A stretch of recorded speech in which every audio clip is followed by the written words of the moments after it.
قائد اعظم محمد علی جناح اور ان کی شریک حیات رتی بائی کی جوڑی کو ہنسوں کا جوڑا کہا جاتا تھا۔ اگرچہ جناح اپنی سیاسی جدوجہد کے دوران اپنی محبوب بیوی کو اس قدر توجہ نہ دے سکے، لیکن ان کی موت پر جناح سب کے سامنے کھل کر روئے۔ قائد اعظم محمد علی جناح برصغیر کے نامور وکیل اور سیاسی رہنما تھے۔ محمد علی جناح سن 1913 سے 14 اگست سن 1947 تک آل انڈیا مسلم لیگ کے سربراہ اور قیام پاکستان کے بعد اپنی وفات تک ملک کے پہلے گورنر جنرل رہے۔ سرکاری طور پر پاکستان میں انہیں قائد اعظم یعنی سب سے عظیم راہبر اور بابا قوم یعنی قوم کا باپ بھی کہا جاتا ہے۔ محمد علی جناح کی شاندار سیاسی اننگز اور قیام پاکستان کے عظیم واقعے نے انہیں دنیا کے بڑے سیاسی رہنماؤں کی صف میں لا کھڑا کیا۔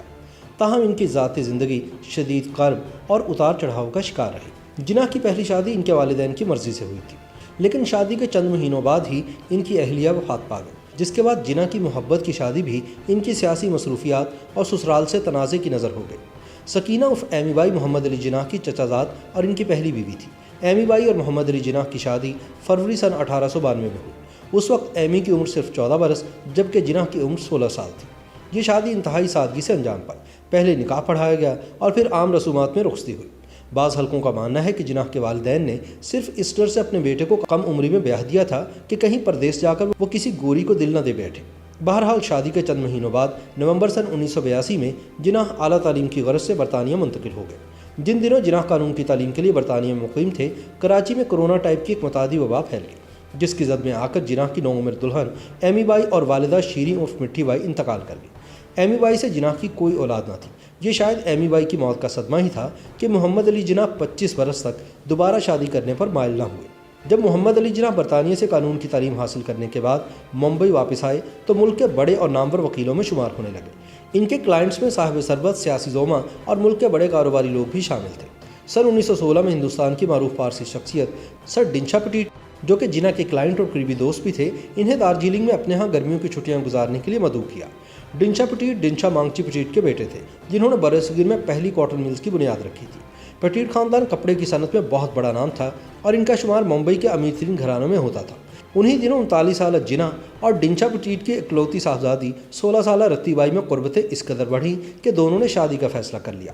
محمد علی جناح نے باتوں ہی باتوں میں سر ڈنشا پٹیٹ سے بین المذاہب شادیوں کے بارے میں ان کی رائے پوچھی تو مسٹر ڈنشا نے اس عمل کو انتہائی مستحسن اور معاشرتی ہم آہنگی کے لیے انتہائی ضروری قرار دیا۔ جناح کو ڈنشا کے مثبت خیالات سے حوصلہ ملا اور انہوں نے ایک مشترکہ دوست کے ذریعے رتی بائی کا رشتہ مانگ لیا۔ ڈنشا پٹیٹ یہ سن کر آگ بگولا ہو گئے اور کسی بھی صورت اس شادی کی اجازت دینے سے واضح انکار کر دیا، بلکہ رتی پر جناح سے ملنے جلنے پر بھی پابندی لگا دی۔ دوسری طرف رتی فوری طور پر جناح سے شادی کرنا چاہتی تھی، لیکن محمد علی جناح نے انہیں 18 سال کی عمر تک پہنچنے کے بعد ہی نکاح کی حامی بھری۔ بہرحال رتی کی 18ویں سالگرہ کے 2 ماہ بعد ایک مختصر تقریب میں دونوں کی شادی ہو گئی۔ اس شادی سے قبل رتن بائی نے اسلام قبول کیا اور اس کا نام تبدیل کر کے مریم جناح رکھا گیا۔ تاہم شادی کے بعد بھی انہوں نے خود کو رتی یا رتن ہی کہلوایا۔ اس شادی کے وقت محمد علی جناح کی عمر تقریباً 41 برس جبکہ رتی صرف 18 برس کی تھی۔ اگرچہ رتی کے پارسی والدین اس شادی سے قطعاً خوش نہ تھے، تاہم جناح اور رتی کی جوڑی کو ہنسوں کا جوڑا کہا جاتا تھا۔ رتی اپنے شوہر کو مسٹر جے کہہ کر پکارتی تھی۔ رتی نہ صرف خوبصورتی کا پیکر تھی بلکہ انہیں پہننے، اوڑھنے اور بننے سنورنے میں بھی ملکہ حاصل تھا۔ رتی کے لمبے گھنے بالوں میں ہر وقت تازہ پھول مہکتے جبکہ ان کے گلے اور بازوؤں میں ہیروں اور جواہرات کی بہار چھائی رہتی۔ محمد علی جناح بھی شادی کے بعد خوش باش بنے سنورے رہتے اور ان کا لباس خصوصی طور پر لندن سے تیار ہو کر آتا۔ اس دور میں رتی کے والدین کی جانب سے اس جوڑے کے سماجی بائیکاٹ کی وجہ سے تلخیاں پیدا ہو گئیں جو وقت کے ساتھ ساتھ بڑھتی چلی گئی۔